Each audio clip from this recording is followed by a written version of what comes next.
เพิ่นว่าสุขในเมืองฟ้ามีแต่แดดกับฝนสุขในเมืองคนมีแต่กินกับลิ้นแม่นอยู่บ่ทุกคนมื้อนี้ผมสิพาทุกคนไปเบิ่งบรรยากาศบางแสนตอนเช้ากันทุกคนซึ่งตอนนี้ผมอยู่ที่ถนนข้าวหลามบางแสนเด้อทุกคนกำลังมุ่งหน้าไปหาดบางแสนอันนี้เป็นบรรยากาศช่วงเช้าประมาณ 7:30 น. นะทุกคนถนนซ้ายขวาหน้าหลังค่อนข้างโล่งบรรยากาศดีขนาดทุกคนจากห้องผมไปหาหาดบางแสนกับบ่ไกลเด้อทุกคนประมาณ3 นาทีถ้าขี่รถมอเตอร์ไซค์ไปซึ่งตอนนี้เฮาก็ตรงไปเรื่อยๆป้ายข้างหน้าก็คือป้ายบอกว่าถนนข้าวหลาม สี่แยกไฟแดงข้างหน้าถ้าเฮาตรงไปก็สิฮอดหาดบางแสนเลยทุกคนถ้าเฮาออกทางซ้ายมือก็สิไปศรีราชาถ้าเฮาไปทางขวามือก็สิเป็นเขาสามมุกซึ่งเป้าหมายของผมวันนี้คือตรงไปหาดบางแสนทุกคนส่วนห้องที่ผมอยู่ก็อยู่แถวตลาดป่านี่แหละทุกคนอยู่บ่ไกลพอแต่มาฮอดสี่แยกรู้สึกว่าไฟแดงมันยังดนอยู่ทุกคนก็เลยเลี้ยวซ้ายไปวนรถกลับมาเพื่อบ่ให้เสียเวลาในการท่าเบิ่งรถซ้ายขวาหน้าหลังก็บ่หลายแล้วทุกคนก็เลยอ้อมมาฝั่งนี้แล้วก็สิตรงเข้าหาดบางแสนคนซึ่งมื้อนี้บ่ได้ไปคนเดียวเด้อทุกคนมีทีมงานไปนำคนหนึ่งหลังจากเฮาเลี้ยงไฟแดงแล้วก็เฮาก็เลี้ยวซ้ายเข้ามาอันที่โล่งๆนี่เป็นลานจอดรถทุกคนเด้อ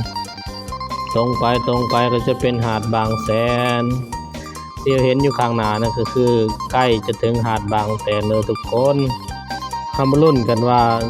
รถสิหลายบ่เช้านี่นักท่องเที่ยวสิหลายบ่รถสิหลายบ่ทุกคนตามกันไปเบิ่งเลย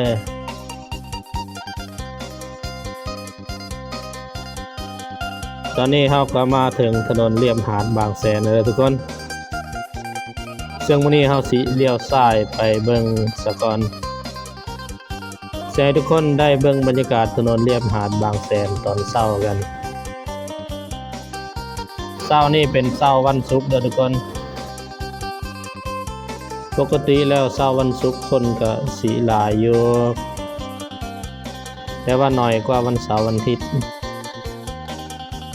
หลายกว่าวันอื่นๆยกเว้นวันเสาร์กับวันอาทิตย์ทุกคน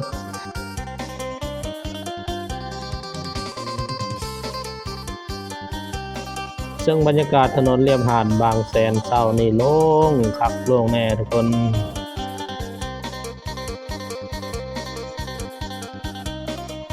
อาคารที่เราเห็นอยู่ทางด้านซ้ายมือคือศูนย์บริการนักท่องเที่ยวเทศบาลแสนสุขทุกคนซึ่งซอยทางหน้านี่ก็สิเป็นอาคารจอดรถที่เทศบาลแสนสุขเพิ่นจัดให้แต่ว่าเฮาสิตรงไปจนฮอดวงเวียนบางแสนทุกคนเป้าหมายของผมมื้อนี้ก็คือผมสิไปถ่ายรูปวงเวียนบางแสนผมสิไปถ่ายลงบ้านฟ้าทุกคนจังได๋น้อทุกคนเบิ่งอยู่หม่องใดแจใดทุกคนใครเคยมาเที่ยวหาดบางแสนคอมเมนต์บอกเลยเด้อตอนที่ท่านมาบรรยากาศเป็นจังไดถ้าเทียบกับตอนนี้แล้วเป็นจังไดนะทุกคน